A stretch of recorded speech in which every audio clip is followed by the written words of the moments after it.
Doctors once said he would never walk again. But Ray Dawson was never the kind to give up. On the battlefield, he fought with iron will.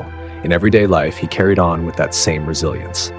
Now in his 70s, he still came to Molly's Diner every Sunday morning, a ritual unshaken by age. And though his weakened legs demanded the aid of an old wooden cane, he walked in on his own, head held high, each step slow but deliberate. That wooden cane, Ray's constant companion, had a handle worn smooth by time. It was proof of endurance, a remnant of a past forged in fire, and a symbol of pride.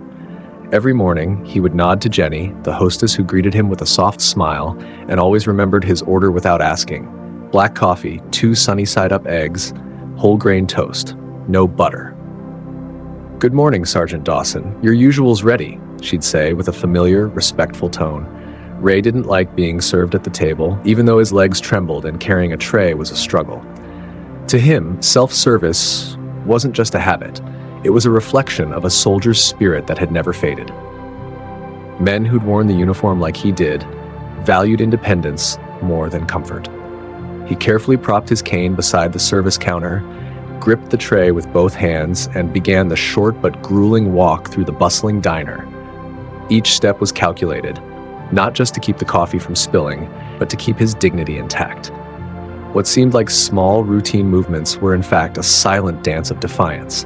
In one corner, 4 men wearing identical fishing shirts were drinking beer, early for the hour.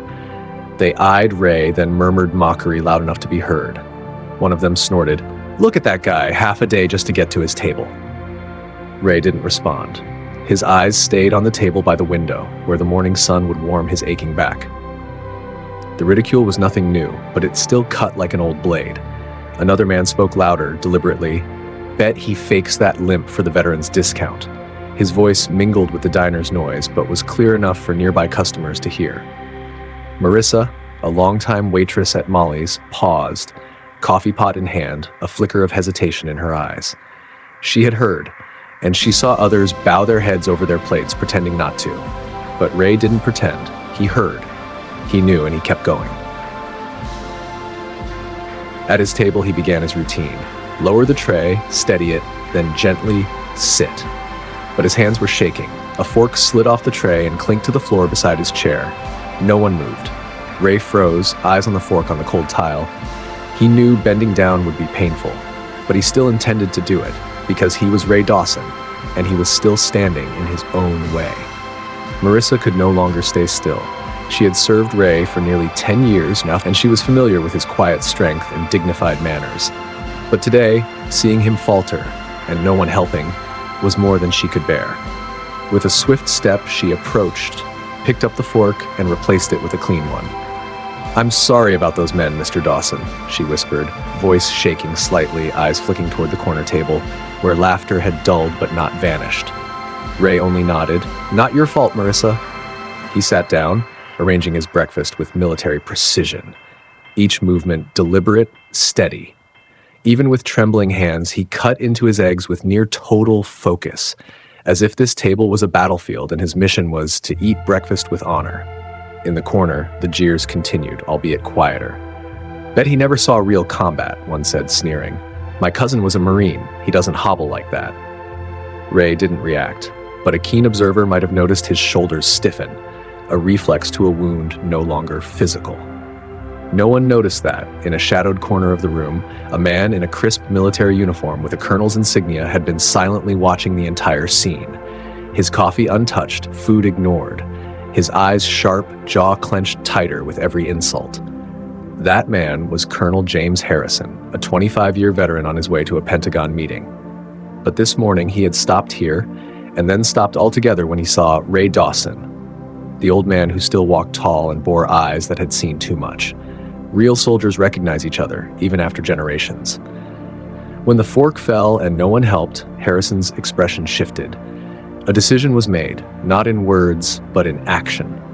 One of the loud men finally noticed the stare. Half drunk, he chuckled. "What's the matter, Colonel Sanders? Gonna defend Grandpa Cosplay over there?" The diner's mood shifted. Conversations died. Marissa froze mid-pour. Regulars turned quietly. Ray continued his breakfast, head down, shoulders rigid.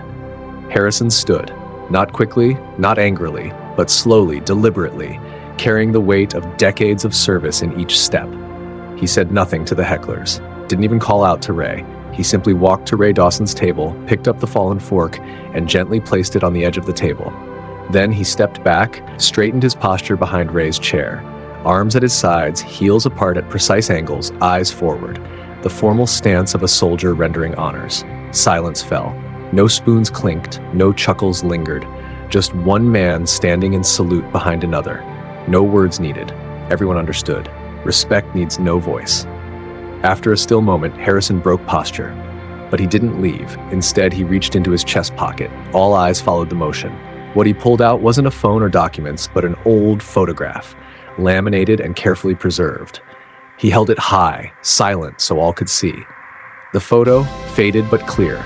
A young soldier, face streaked with mud and blood, carrying a wounded comrade through a dense jungle. That soldier was Ray Dawson. This man, Harrison finally spoke, not loudly but resonant, carried me out of an ambushed convoy near Da Nang, 1972, 3 miles through enemy territory, trashed with a bullet in his leg. He lowered the photo, locking eyes with the corner table. Sergeant Dawson is the reason I'm alive, the reason I have a family, children, the reason I wear this uniform today. Ray didn't look up. He just kept eating, as on any other Sunday. But his hand paused, fork frozen midair. It was a story he'd never told anyone here. Not from pride, but because some memories deserve to remain sacred. One of the hecklers sat frozen, his face paled. I didn't know.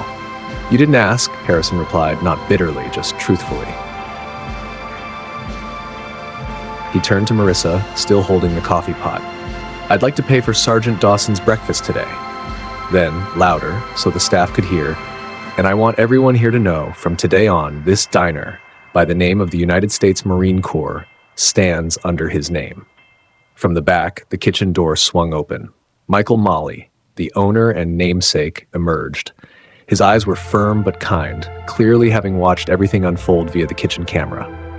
I saw everything, he said, approaching Ray's table. And I'd like to ask you something, Sergeant Dawson. Ray looked up, his face calm, but his eyes wavered slightly. I'd like to name this table after you, this window seat you've kept for over 10 years, if you'll allow it. Ray looked into Molly's sincere eyes. He wanted to decline. Humility made him uncomfortable with attention, but Molly didn't let him. Some lessons deserve to be remembered, he said, glancing toward the now silent men in the corner. Those who mocked Ray now sat bowed in shame. No excuses, no smirks, only the silence of regret.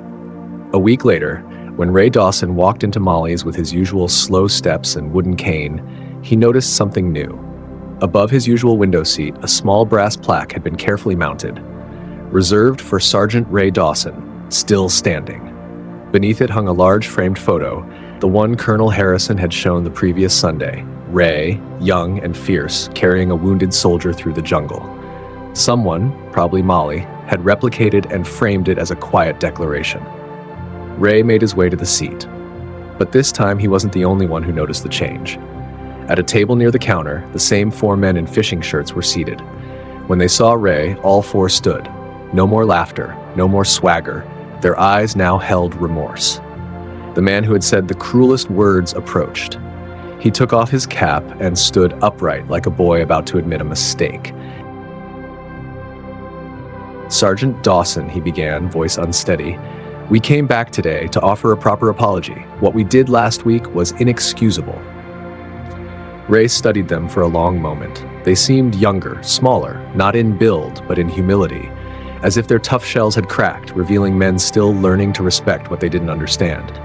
You've already apologized, Ray said, voice calm as always. Not enough, the man shook his head. My dad served in Desert Storm. If he saw me last week, he'd be ashamed. Ray was silent for a moment, then said something that made the diner go still. Next time, instead of laughing behind my back, sit across from me. You might learn something worth learning. Not forgiveness, not completely, but an invitation. A door left ajar.